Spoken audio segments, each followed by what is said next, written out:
This podcast is part of E2C Network, where we share the whole Auburn experience. David Housel described it best. We are living the whole of the Auburn experience. From football to equestrian, from academics to Hollywood, fans to booster members, whatever you want to call them, on the board, all these different descriptions, things in between. At its core, it's all about our sports, our culture, and our family. And because this is about the Auburn family, you got to have two co-hosts from there. I am back returning in, I guess, seat number one, if you want to call it that.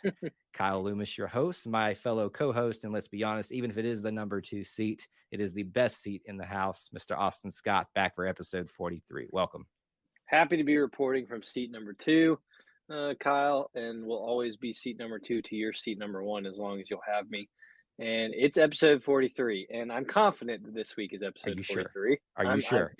I feel superbly confident, as I did not last week. And look, there's plenty of people that have worn 43. Chase Isbell, who we'll talk about a little bit later, from this year's Auburn baseball team. Richard Fitz from a few years ago. Ooh. Highly successful individuals.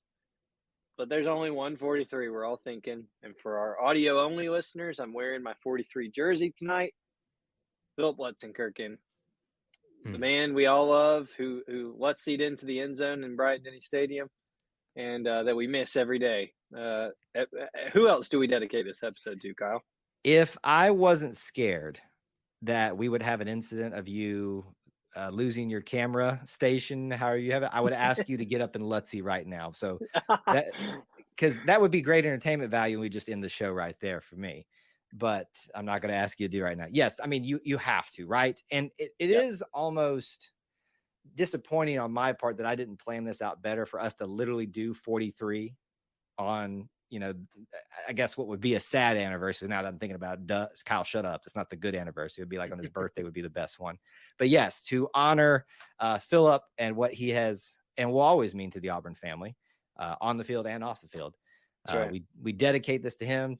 I'm not impressed that you brought out Richard Fitz and Chase as well. And I'm sure there are several others that we're forgetting, but and Jaquel Mitchell, I think, did he not wear it for a time, or at least a game? Because I know that he was a tight end for us and was only here for a short while. I think he did it to honor him for a game or something. I think so. Yeah, that's a good pull right there. But yeah, I mean, and there's probably a basketball player I'm missing. I could not find one, but I mean, it's a sanctionable number, so I would think that there's one down the record books there. But I mean, who else? How else can you not think about Lutzy for episode 43? Absolutely. It's obviously a good name to think about as we get into the meat of episode 43. We're going to do a little Auburn potpourri, as we tend to do, and there's not just giants amount of things that we have to cover. So some small topics. Let's do this as a preview maybe to next episode. SEC Media Days. Obviously, Auburn's is on Tuesday, depending on when you're hearing this of that week. And Luke Deal, Elijah McAllister, and Cameron Stutz were announced as Auburn's player representatives alongside Hugh Freeze. I think 3 great representatives for Auburn, and would love to hear your thoughts very briefly about our guys that we'll be talking a lot about next week. Yeah, I mean, I think those are 3 stand-up guys, 3 guys who have been around the program for a while, and in Elijah's case, around the SEC and around college football for a while. So 3 very deserving guys, 3 guys who will represent Auburn really well. I think Coach Freeze couldn't have picked a better trio. I think it'll be really great. I'll tell you what, Kyle, I'm just glad. It feels like every year for the past 10 years, Auburn's been the last day of SEC Media Days. So I'm just happy to be, we bumped up to Tuesday. I don't know what we did to deserve Tuesday, or what. I don't even know what other schools we're with on that day. But I'm just glad we're not waiting all week to be last. Right. And we're on the same day as Georgia, and they're going to be the headliner as the reigning SEC national champion. But still, we are right there at the very beginning of the week. I'll be honest, though, I never hated being the last, because it kind of gave me something to look forward to all week, because I usually check out after Auburn's done the most part. And I think Vanderbilt is on the last day, if I'm not mistaken. Guys. I know, it's so bad. I may have that wrong, but either way, we'll talk more about that coming up very, very soon on the next episode. Something that I want to talk about that's maybe outside of sports a little bit, because we like to cover all those things here. Just a great feel-good news story that happened this week. Pat Dye, obviously our beloved coach and Auburn figure, has been passed away for several years now. And as much as we are sad about that, we continue to look fondly upon his legacy here. And in a different way now, we get to honor his legacy, that his land that he purchased, where he conducted much of his business post coaching and working for Auburn, where he, I guess, planted the Japanese maples, bred the hunting dogs, I guess, all the things that he was in, right. and hosted many events out there for Auburn or otherwise, has, after his death, been donated back to Auburn, to the, I believe it's School of Forestry and Wildlife. Maybe it's College of Forestry and Wildlife. I think it is college now. I always get those mixed up, but I'll just say College of Forestry and Wildlife at Auburn. So it will stay effectively in the family. And I think that's great news. Oh, absolutely, and not really a surprise to hear that Coach Dye's family have decided to make sure that stays with Auburn. We know how much Auburn meant to Coach Dye, and certainly how much he has meant to Auburn, and so we're thankful for that. And I think that's a great thing. I'm excited for forestry and wildlife students to be able to, whether it's learn or take samples or whatnot from his land, that it's staying in the Auburn community and not just going to be, an afterthought. So it's a great feel good story, like you said. And like you said, it seems kind of obvious, right, that something to this effect would happen. But obviously, it's his land; he can do what he wants. That's right. As we feel like we all knew Coach Dye, this felt like this is something that he would have wanted, and I can only imagine that if that he were able to see that, he is smiling at this point, knowing that he is still giving to Auburn, maybe not on the sports field, but he's given to the place that gave so much to him. And you just got to love the feel-good story behind that. Let's keep the good feelings going this week. A lot of exciting things happening in terms of recruiting for Auburn, a brand new commitment for the football team. We've done a video about him on our channel, so check that out if you haven't. But brand new defensive back, Jalen Crawford, has joined what is becoming one of the most outstanding defensive back classes in quite some time. And mind you, folks, this is in a time where Auburn is already putting defensive backs into the NFL at a rate that just seems unnatural at this point. So another great recruit, another great trend in the right direction. Your thoughts on this new guy to the team? Yeah, and I think a small part of this is something that caught my eye and something that I'm excited about, because it seems like it's something that Auburn recruiting, when it's been at its peak, this has been a trend. And because Jalen Crawford is the number one defensive back in the state of Georgia, and Auburn recruiting has been at its best when they are raiding the state of Georgia and getting guys to come over, instead of wearing red and black, coming wearing orange and blue, and that is a good sign. And so, no, Jalen Crawford is not a 5-star yet. No, Jalen Crawford, did not get a ton of headlines, but a very, very highly sought after and valued defensive back. Chose Auburn over Florida, LSU, other SEC programs. That is a good sign for Auburn, and just continues the momentum and upward trend that the staff has been doing with recruiting. We've been talking about it for a long time now, and I think we're going to continue seeing that to see if they're done yet. Well, they're not done yet. We know this. I mean, can I be honest with you too? Trevon Reed, obviously, if you've been watching the show, we talk about him a lot here. We love Trevon Reed, and he is now notorious in a good way for putting out hints that something's coming, or even, preemptively announcing, hey, he's already picked us. Well, his, tweet comes through. The guy hasn't even announced yet. And I'm like, I was telling the people I was sitting around getting ready to push for our own social media content, hey, I know what's happening, but I can't because the kid hasn't announced yet. But the source that you need has said something. So I was stuck in this limbo of I could, but I couldn't, and just in case there was something fishy business. You never can tell sometimes in this recruiting game. Never. It gets frustrating sometimes, but thankfully this week was not one of those, and the very hot summer for Auburn recruiting continues. That'll do it for our Auburn potpourri section.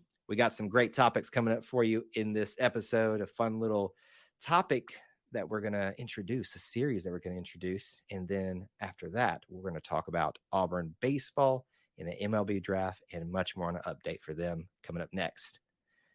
Big topic number one. Fun little game for you, Austin. We're going to do baseball on the back end of this, but I would like for us to have a little fun because we have well, don't let settle down now. Have I ever led you astray before besides convincing you that you need to be part of the podcast? I would like to not comment. I plead the fifth. That is fair because there's probably a few people who could say, yes, you have led me astray before. So with that in mind, what we're going to be introducing here, and just full transparency, Austin has very little information other than what he needed to know just to not look dumbfounded on the screen for those of you that are watching live. When we need topics to talk about, such as during the summer, which we've done a good job thus far, we're going to have some fun with this ongoing series that we're going to discuss and kind of plan right in front of you guys. So if, as you're watching and listening, we'd love to hear your thoughts about it, any suggestions that you'd have, how you'd like to see it flow or anything like that. And we're not going to do this on a regular basis. We're just going to do this as needed, but it's something we'll keep coming back to. So that's another reason for you just to stay tuned. So without further ado, the new series that we're going to be having here on the Auburn Experience is finally discussing the Mount Rushmore of Auburn series. And now you may say, Kyle, how are you going to have a Mount Rushmore series? It's 4 faces, right? Had that number right, correct? That's correct. 4. Thank you. Yep. You have those moments where you're just like, you say something like, the answer is right or what you just said is correct, but then you're just like, no one's giving me feedback because there's no audience here, no physical audience. So I'm like, I hope I said that right and don't look dumb. Mount Rushmore, 4 names, but we're going to do much more than that. We're going to keep coming back and do different categories. So what do I mean by that? We're going to do sports. We're going to do maybe non-sports stuff. Break it down within each sport or, men's and women's Mount Rushmores. The goal of this is to fully look at not just the easy answers of Mount Rushmore is this, that, of Auburn, because there are some really easy answers out there. People go to sports a lot. Sure. But hopefully what this does is let us workshop and finally come to the conclusion when we say the Mount Rushmore of Auburn, what is that truly in our viewers and listeners' eyes and our opinions, obviously. So your initial reactions, Austin, to this series / game we'll be playing in a not so regular fashion? I think it'll be good. I think it, like you said, everybody talks about Mount Rushmore of Auburn football, or everyone talks about Mount Rushmore of Auburn athletics. And so I think that those will be our easier ones, but I think we can definitely get into some differing opinions maybe on some things. I was thinking of one, and really, Mount Rushmore, we talk about that because it's, the 4 presidents on Mount Rushmore in the U.S. But really, it's the top 4, right? Like when we say that, we're saying who are the top 4 of Auburn football? Who are the top 4 coaches in Auburn athletics? And so one I think, though, would be really interesting for us to discuss is the Mount Rushmore or top 4 buildings on campus at Auburn University. What do you think about that one? I like that one. For those of you that can't see, you're listening on audio. I'm bowing at the feet of Austin right now. See, this is why we did this without much planning, because this is what happens, right? I didn't even think of that. That's amazing. So many people will have differing opinions on that because let's take you, for example. We've talked about Funchess, right? Oh, Fungus Hall. I'm kidding. Yeah, that means a lot to you. Yes. I set foot in it maybe twice. And so it might make yours and it might not make someone else's, but something else that you've never sat in for an extended amount of time might make theirs. So I think that we need to do buildings on campus because that's a good one. I think Sanford will make a lot of people's. Maybe Haley Center will make a lot of people's. I think Haley Center will not make a lot of people simply because they're still lost in Haley Center. Let's be honest. That's a good one. I like that. So I thought of that. But I like the idea of kind of taking it away from athletics too, and trying to think of who are the top 4 celebrities maybe that we have been spotted using Auburn apparel for their own fashion. This could be good. We could go a long way with this. Real quick, who are two celebrities that you can think of that immediately have worn Auburn stuff, whether they're fans or not? Leonardo DiCaprio for sure. Do you know the second And one? I'm trying to think back to all my years of liking Clint Richardson's posts, and I'm no. Oh, It's I like got it in from my head. I can see a T-shirt. Go ahead. Yep, it's from How I Met Your Mother, and I forget his name, It's unfortunately, but it's Neil Patrick Harris. not Neil right? Patrick Harris, No. the tall guy who's also in he's in several things. He's in the Muppets. Of course, I would know that. The one of the newer movies, but Jason, I think, is his last. Yes. Jason. Yeah. You know, and the fans are screaming at us now. Marshall is the character. Thank you. Someone in the chat that we did see but wrote that down as the character name. Anyway, so that's another one too. So obviously we're going to do some of those, but we're going to do the ones obviously that you all want us to do. We are going to do a football one. We are going to do a basketball one. We're going to do a baseball one. We will probably then break it further and do like just coaches in general or something like that. Auburn administration figures. Like, when I say this is going to be an ongoing series, this is going to be an ongoing series because these are topics that I think everybody can have fun with and throw out wild things that maybe we are not even aware of. And you can probably have some pretty good debates on it.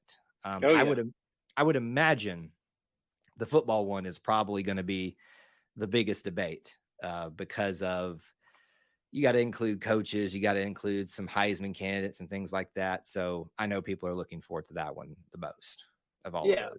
Well, I think there might be a general consensus on a couple, right? But there can be some spots that are open. So that'll be interesting. I'm excited about that. Which brings me to a question for you since we're workshopping this. Mm-hmm. Is 4 enough in each category? Should we amend it to more or less? Is 4, 5? I like 4. I think if we do more, I feel like we're taking a little cheapy way of making it easier. Okay. And then I don't love. I mean, top 5 is a nice number, but it's not like Mount Rushmore. Calling that Mount Rushmore, correct? And even though we might do the Mount Rushmore of buildings, and buildings aren't carved into the side of a mountain in one of the Dakotas, I can never remember which one.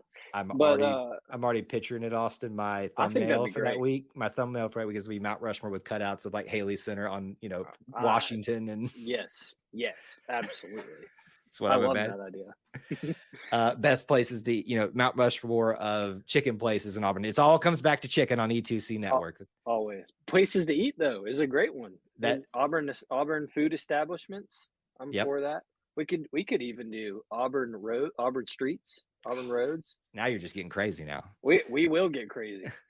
So with that in mind, obviously, we hope that you guys are going to stay engaged with that and like that particular kind of off the beaten path topic. It's not going to be the only thing that's not particularly news directed that we're going to discuss. Some of those things are going to come up and something I just want to talk about this today, but it's something that we're going to, I think, do going forward. So what I think would be a good starting point for all this, Austin, is see how things might change. So very quickly, with our limited time left in this segment, I'd love for you to give your Mount Rushmore of Auburn.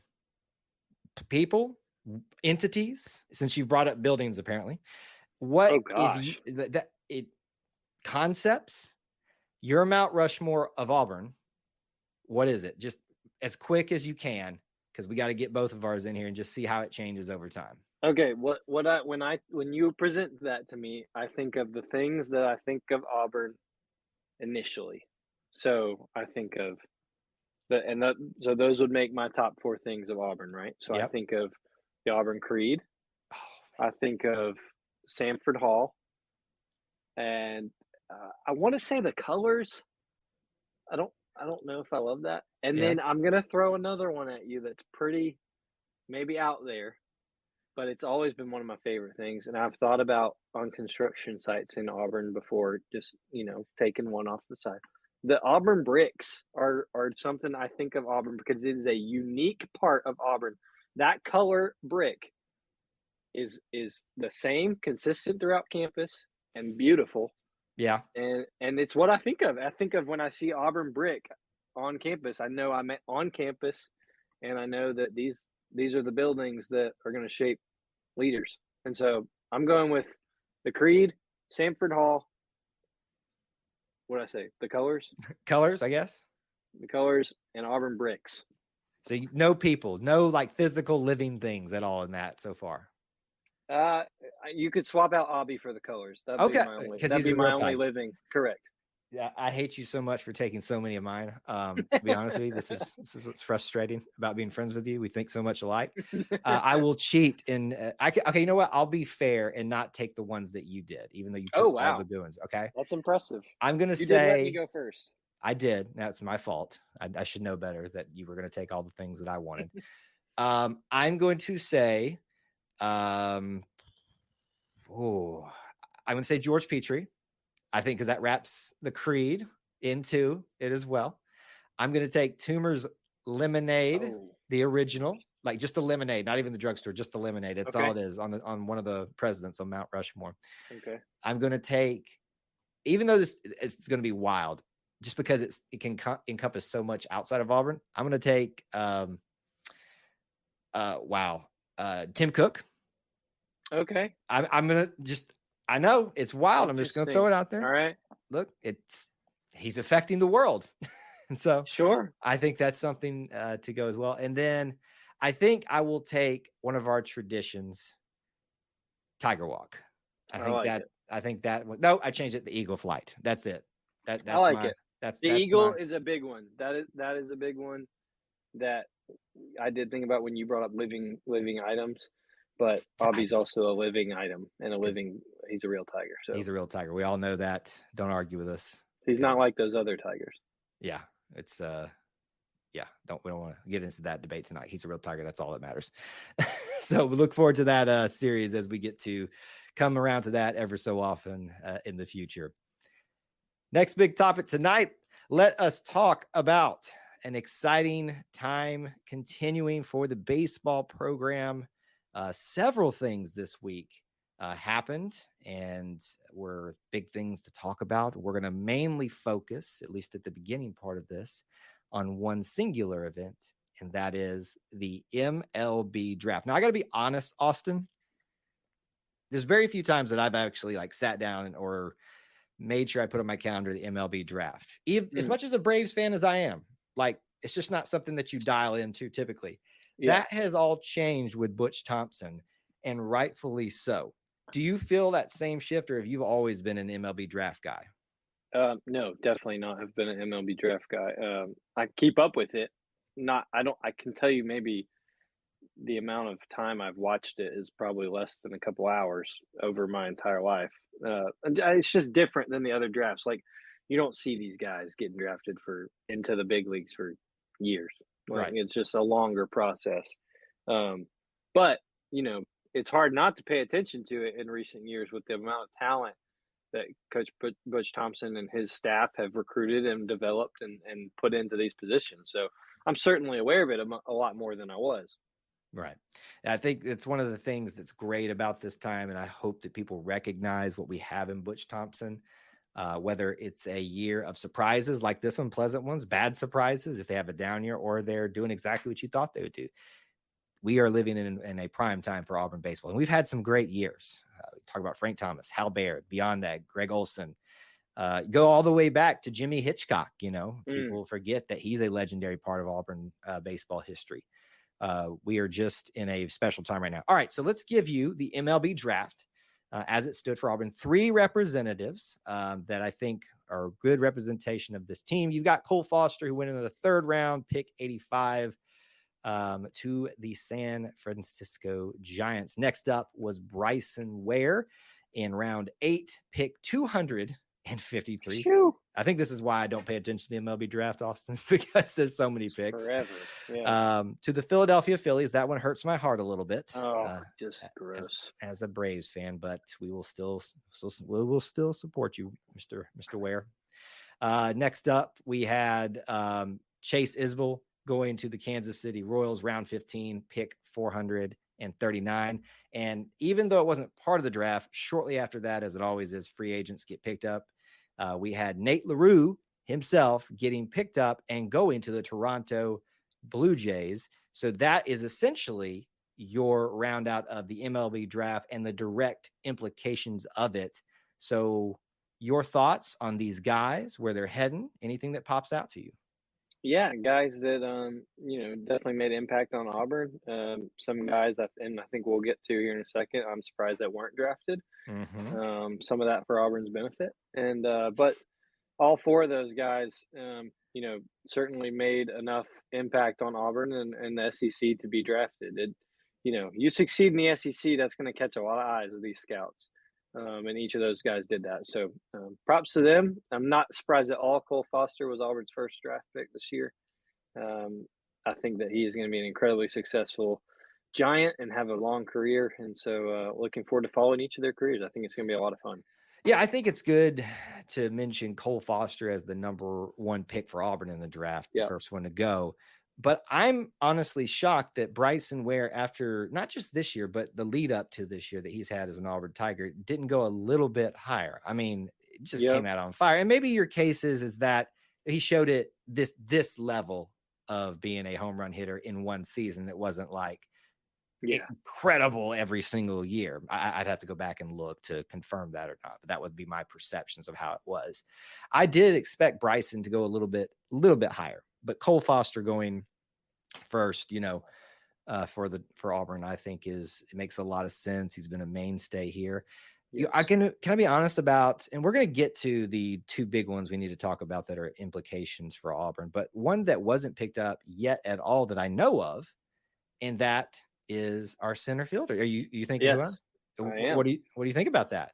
I was thinking about it a lot throughout the weekend. That Kason Howell was not picked up by anybody that we know of outside of. He might be in free agency or so. I don't know how long those things take, but was surprised he wasn't drafted. Someone who was not the most on fire offensive player throughout his career, certainly has put his name in the record books for the most doubles in Auburn career, but a defensive center fielder, which is a highly valuable commodity for a lot of these teams. I think somebody's going to be able to get him should he choose to continue his playing career. That will not regret it. But that was one I thought was going to get drafted toward the end of things, and just never came through. I think the defense is his biggest asset, but I think what you brought up is even one that's overlooked too. This guy is tied for the doubles record, I guess is what it was. Right. But also he's getting on base, and that's a huge thing. And if you've watched any of these movies of late, I think it's Moneyball, maybe, that gets on base. That's all he asks. And that is like, what's he do? Get on base. And he's a great defender. So does he have the quote unquote pop on the bat? Maybe not, but he's going to get on base. He's going to play great defense. What more can you ask? He's fast as all can get out. So I don't understand what more he needed to do other than having more pop on his bat. We'll watch and see what happens there.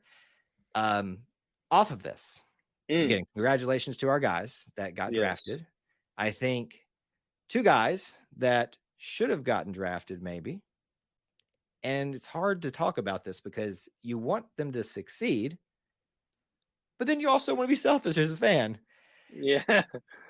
And so when the draft goes by and then the first few hours and day of free agency go by and they don't get picked up, two names: starting pitcher Joseph Gonzalez and outfielder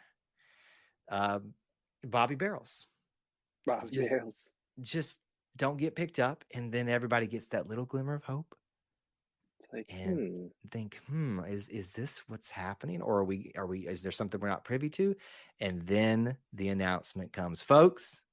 Joseph Gonzalez, Bobby Pierce, Bobby Barrels is coming back to play for the Auburn Tigers for 2024. How pumped are you, Mr. Scott? Super pumped. I mean, and like you said, you can take a look at this from two different angles. And these are two different scenarios, I think, too, to talk about. Auburn fans should be pumped that Big Bat Bobby is coming back and will be in the outfield ready to hose some people down at home plate again. And his pop to the lineup will be here. Surprised he didn't get drafted. I am. I thought that, just like Kason, had done a whole lot in the SEC, in the country's strongest league by far, to show that he could help a team out somewhere, or help a franchise out somewhere. Nevertheless, he's coming back to Auburn, and that's a huge boost for Butch Thompson's team for next year. And then you got a different situation with Joseph Gonzalez, where only made one appearance this year from injury. A lot of people thought, well, he's gone regardless, because he's shown enough in his last couple of years. He's ready. That's right. And he doesn't get picked up at all, which is just really shocking. I think when you look at that, you've got, on one hand, good for him to be able to come back and feel like he has another chance, but he's also now coming back with a chip on his shoulder. Oh yeah. Wanting to be healthy and wanting to prove, all right, you had your chance to take me, and now I'm coming back, and I'm going to be trying to go even higher than I was ever projected. So really good news for Auburn on both fronts. I think this team really needs it, for some veteran guys to be here, and also just some guys who are that talented. We talked about all the guys Auburn lost to the draft. Auburn lost some signees too that were incredibly talented, that are going to go ahead and start their professional careers, and even one in the transfer that was set to come to Auburn and will instead now surprisingly start his career. So really good additions for Auburn in the clubhouse and on the field. And I mean, we get to watch Big Bat Bobby / Bobby Barrels for another year and make all those jokes. So that's a win in itself. So you're a Big Bat Bobby, not a Bobby Barrels guy. I'm a Big Bat Bobby guy. I like Big Bat Bobby. So we're going to have this is what's going to happen for the next year. We're going to, I'll be Team Barrels, you'll be Big Bat. That's fine. Team. That's what's going to happen. We'll have a debate. So go ahead and pick your sides now, folks. Are you Team Big Bat or Team Barrels with Kyle? You know the right side. Go with chair number one. What's your Mount Rushmore of nicknames for Bobby Pierce? Oh, here we go. Bringing it all back to the last segment. Okay. Anyway. Yeah, great news for Auburn, and in some ways, great news for them in some ways. Very sad that they didn't get their opportunities they wanted this year, because that always hurts me, because I know how hard everybody works to get to that point. That's their goal and their aim, is to go to the professional level. So hopefully we've got chips on our shoulder. Hopefully we got Big Bat Barrels, or whatever you know, big arms, healthy arms coming in this next year. And look, just as a final note, if this week of good news, people getting drafted, getting opportunities, and coming back wasn't enough, Carl Nonemaker, Gabe Gross got associate head coach promotions, and very much deserved.